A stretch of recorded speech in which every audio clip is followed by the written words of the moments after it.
আসসালামু আলাইকুম বন্ধুরা, সবাই কেমন আছো? আশা করি সবাই ভালো আছো। যেখান থেকে আমার ওহিমার কিচেন অ্যান্ড লাইফস্টাইল আমার ভিডিওটি দেখছো, সবাইকে জানাই অনেক অনেক আন্তরিকতা এবং ভালোবাসা। আশা করি সবাই ভালো আছো। আজ তোমাদের সাথে শেয়ার করব মজার একটি ভিডিও। সেই ভিডিওটি হলো, আসলে সামনে তো কোরবানি ঈদ, তার জন্য আমরা অগ্রিম অনেকগুলো প্রস্তুতি নিতে হয়। সেই কোরবানি ঈদকে কেন্দ্র করে আজকে নতুন একটা ভিডিও। সেই ভিডিওটি হলো, আমরা এখানে চালের গুঁড়ি তৈরি করছিলাম। আল্লাহ যদি বাঁচিয়ে রাখে, সামনে কোরবানি ঈদ, সেই কোরবানি ঈদে মাংস রুটি দিয়ে খাওয়ার জন্য সেই নিয়তে এই তো আজ চালগুলো ভিজিয়ে ফেললাম, আর এগুলোকে এখন ধুয়ে নিচ্ছি। এগুলোকে মেশিনে চুড়তে হবে, কেননা এগুলোকে মেশিনে না চুড়লে তো আর খাওয়া যাবে না, তাই এগুলোকে মেশিনে চুড়ে নিতে হবে। এই জন্যই তো আমি চালগুলো পরিষ্কার করতেছি। দেখো, চালগুলোকে আমি এভাবে করে ডলে ডলে ধুয়ে নিচ্ছি, কেননা এগুলোর গায়ের উপরে একটু ময়লা থাকে, সেই ময়লাগুলো ধুয়ে নিচ্ছি। আসলে সামনে কোরবানি ঈদ আসতেছে, তার জন্য অগ্রিম এত প্রস্তুতি। আর কিছুদিন পরে লাগবে গোর বর্ষা, তখন তো আর গুঁড়ি শুকাতে পারবো না। এই জন্য আগে ভাগে গুঁড়িগুলো তৈরি করে নিচ্ছি, যাতে করে রোদে শুকাতে পারে।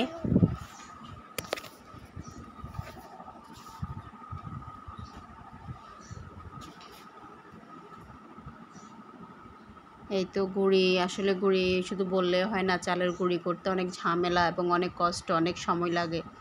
তার জন্য এই তো চালগুলোকে ধুয়ে পরিষ্কার করে নিচ্ছি এগুলোকে। আর সামনে যেহেতু কোরবানি, তার জন্য মহিলারা তো তাদের টেনশন থাকে কখন গুঁড়ি করবে, কখন গুঁড়ি রোদ্রে শুকাবে। আর এখন যেহেতু সামনে বর্ষাকাল চলে আসতেছে, তার জন্য অগ্রিম গুঁড়িগুলো করে নিলে ভালো। এই তো আমি একটা ছাঁকনির মধ্যে সবগুলো চাল ধুয়ে এগুলাকে রেডি করে নিচ্ছি, যেহেতু মেশিনে চুড়বো এগুলাকে। আর বন্ধুরা বলে রাখি, এগুলো হলো ধান থেকে চাল করছি, আর সেগুলোকে আমরা আলপা চাল বলি, এগুলা কোনো সিদ্ধ করা হয় নাই। এই চাল দিয়ে গুঁড়িটা তৈরি করতে হবে, তাহলে এর পিঠা হবে নরম নরম এবং অনেক মজা। এই তো আমি গুঁড়িগুলা মেশিনে নেব, তার আগে ছাদের উপরে যে রোদ্রে দেব, তার জন্য অনেকগুলো কাপড় বিছিয়ে রেখেছি। এগুলোকে নিচে রোদ্রে শুকাতে হবে, এই জন্য কাপড়গুলো নিয়ে আসলাম। আর এখানে ছাদের উপরে সবগুলা তৈরি করে রেখেছি, যখন গুঁড়িগুলা রেডি করে নিয়ে আসবো, তখন যেহেতু সাথে সাথে রোদ্রে দিয়ে দিতে পারি। আর দেখো বন্ধুরা, আমাদের ছাদের উপরে অনেক সুন্দর সুন্দর নয়নতারা ফুল ফুটে আছে, দেখতে অনেক সুন্দর লাগে। যখন এই ছাদে আসি তখনই মন ভরে যায়। আসলে ছাদে নয়নতারা ফুলগুলো 12 পাশে থাকে, এগুলা অতটা নষ্ট হয় না। ছাদে আরও অনেক রকমের ফুল ছিল, অনেক কিছু ছিল, কিন্তু এখন রোদ্রের কারণে এগুলো সবগুলো শুকিয়ে গেছে বা মরে গেছে, এরকম আর কি। যাই হোক, এই তো অ্যালোভেরা গাছটা নষ্ট হয়ে যাচ্ছে, এটা অপরিচর্যা হচ্ছে। এটা করে এখনও পরিচর্যা করতে পারতেছি না, যেহেতু প্রচুর গরম, তার জন্য এখন এগুলোতে অতটা পানিও দেওয়া হচ্ছে না। আর গরম এগুলো সবগুলো নষ্ট হয়ে যাচ্ছে, সবগুলো টব খালি পড়ে আছে। আর এই তো দেখো, গাছের মধ্যে একটা ফল, আর সেটা হলো আম, আমাদের সবার প্রিয় আম। সেটা তোমাদের সাথে শেয়ার করলাম, যেহেতু ছাদের উপরে উঠেছি। দেখো, ছাদ থেকে আম গাছগুলো অনেক ভালো লাগছে, অনেক সুন্দর লাগছে দেখতে, তার জন্য ঘুরিয়ে ঘুরিয়ে তোমাদের সাথে একটু শেয়ার করছি। দেখো, ওই তো চারপাশে প্রাকৃতিক দৃশ্য দেখা যাচ্ছে, আসলে গাছগাছালি, সবুজের সমারোহ, সব মিলিয়ে যাই হোক, ছাদে উঠলে অনেকটাই ভালো লাগে, মনটা ফুরফুরে হয়ে যায়। এই তো এখানে দেখো কতগুলো নয়নতারা গাছের গাছ উঠে আছে, আর এগুলো না রোপণ করলে হয়। আর এখানে তোমরা কি এই ফুলগুলোর নাম জানো? জানলে প্লিজ একটু কমেন্টে জানাবে। আসলে আমি ফুলগুলোর নাম জানি না, কিন্তু আমাদের ছাদের উপরে এই তো টবের মধ্যে ফুলগুলো অনেক সুন্দর লাগে, ছোট ছোট ফুল, একদম গোলাপি, এমন গোলাপি, এত সুন্দর গোলাপি, যেটা আসলে এগুলো প্রাকৃতিক ফুল বলে কথা, যে আল্লাহ তাআলার এত সুন্দর এই সৃষ্টির ফুল। দেখো, ফুলগুলো ছোট হলে কি হয়েছে, এটার মাধুর্যটা অন্যরকম। এই তো দেখো, ছাদ থেকে এখান থেকে কাঁঠাল দেখা যাচ্ছে, আর আমি কাঁঠালগুলো দেখতেছি যে এখানে ছাদে উঠে কোনোটা কি পেকেছে। যদি পেকে থাকে তাহলে সেটা পরবর্তীতে মই দিয়ে নিচ থেকে পেড়ে নিতে হবে। আর ছাদ থেকে কাঁঠাল গাছটা অনেকটাই দূরে, এই জন্য এখানে হাত দিয়ে নেওয়ার কোনো সম্ভব হয় না। তার জন্য এটাতে মই দিয়ে পারতে হবে, বা ছোট ছেলেরা থাকলে তাদেরকে উঠিয়ে দিয়ে তারপর কাঁঠালগুলো পেড়ে নিতে হবে।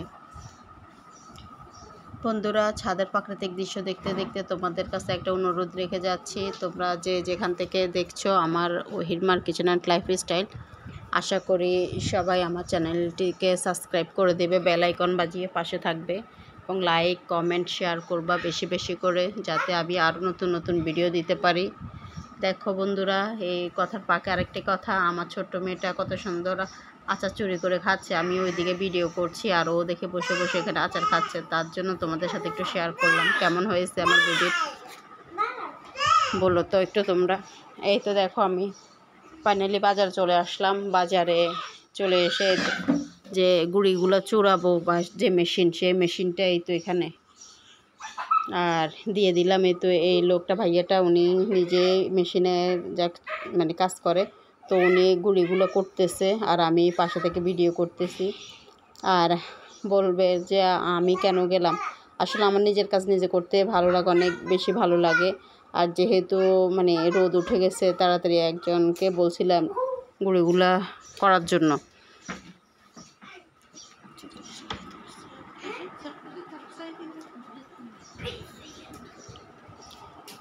তারপর উনি আসলো না, যাক তারপর আর কী করব, বাধ্য হয়ে নিজে চলে গেলাম। তাই ভাবলাম আর বসে থাকলে দেরি হয়ে যাবে, এই জন্য চলে গেলাম বাজারে। দেখো এই তো কত সুন্দর 5 মিনিটের মধ্যে গুঁড়িগুলো চূড়ানো হয়ে যাচ্ছে। আসলে দেরি হয় না, যদি সুন্দর মতো গুঁড়িগুলো ভিজে যায় তাহলে আর দেরি হয় না সেগুলো গুঁড়ি করতে। তো বন্ধুরা, যাই বলছিলাম, আসলে এটা হলো আমার একটা মানে ডেইলি ব্লগ লাইফ। আর এখানে আমার যেহেতু লাইফস্টাইল কী করি না করি, আশা করি সব কিছু টুকিটাকি তোমাদের সাথে শেয়ার করার জন্য, তাহলে নিজের কাছে ভালো লাগে। যা হোক তোমরা লাইক কমেন্ট করো, শেয়ার করো, এতে করে আরও ভালো লাগে। আর এটা আমার কোনো রান্নার চ্যানেল না, আমার একটা ওহিমার কিচেন আমি নামটা দিছি, বাট কিন্তু এটা আমি ডেইলি ব্লগ হিসেবে কাজ করি। আর এখানে আমি লং দিই, যে লং ভিডিওগুলো সেগুলো দিই, সেগুলোর জন্য কাজ করি। এই জন্য আমি মানে যাই হোক, আমি চাই আমার মেয়েদের ভিডিও বা আমার ডেইলি ব্লগ কিংবা মানে যা আছে আমি সব কিছু শেয়ার করার জন্য চেষ্টা করি কিছু কিছু করে।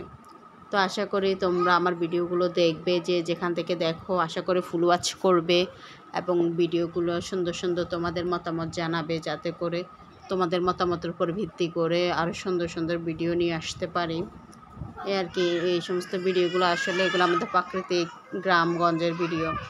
এই আর কি, দেখো ফাইনালি যা গুঁড়িগুলো চূড়ানো হয়ে গেছে, তারপরে একটা রিক্সা নিয়ে চলে যাচ্ছি বাসার উদ্দেশ্যে। যেহেতু রোদ চলে আসছে, এখন এগুলোকে রোদ্রে শুকাতে হবে, তার জন্য চলে যাচ্ছি বাসায়। এই তো যেতে যেতে তোমাদের সাথে রাস্তায় কিছু সময় পার করলাম। দেখো রাস্তার চারপাশে ফল ফলাদি নিয়ে সমস্ত দোকানপাট সব কিছু। এই তো দেখো মেয়েদের জন্য এখানে সমোসা নিয়ে নিলাম আমাদের দোকান থেকে। আর সেখানে গেলাম, গিয়ে যাক ওই ভিডিওটা করলাম না, দোকানে গেলাম, ওখান থেকে সমোসা নিয়ে আসলাম, নিয়ে চলে যাচ্ছি বাসার উদ্দেশ্যে। মেয়েদেরকে বাসা রেখে গেলাম, আমি একে চলে গেছি বাজারে।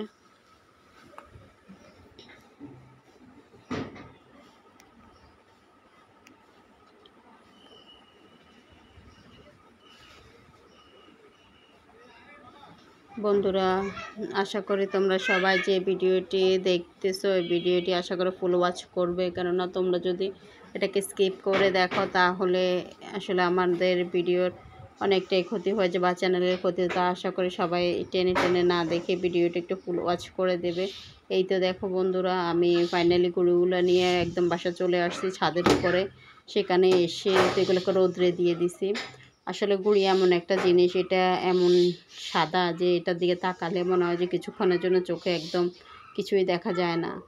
আর আজ প্রচুর রোদ পড়ছে, মানে এত রোদ পড়তেছে যে মানে আজকে গুঁড়ি শুকানোর মতো এরকম রোদ।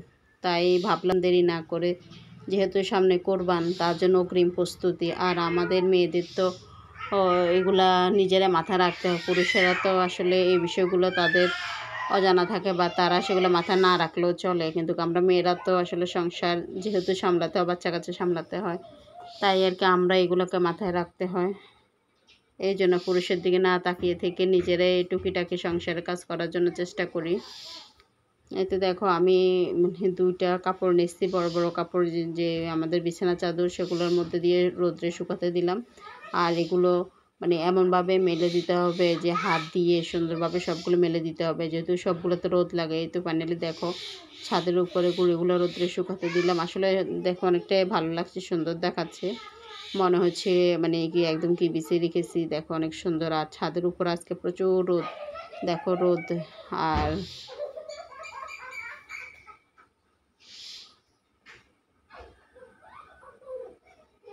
এই তো আকাশে মানে যাক রোদ আছে, তার ফাঁকে ফাঁকে একটু একটু ছোট ছোট কালো কালো মেঘ। একটু ভয়ে আছি, যদি আজকে যেহেতু রোদ্রে শুকাতে দিলাম গুঁড়িগুলো যদি আসে তাহলে কি হবে।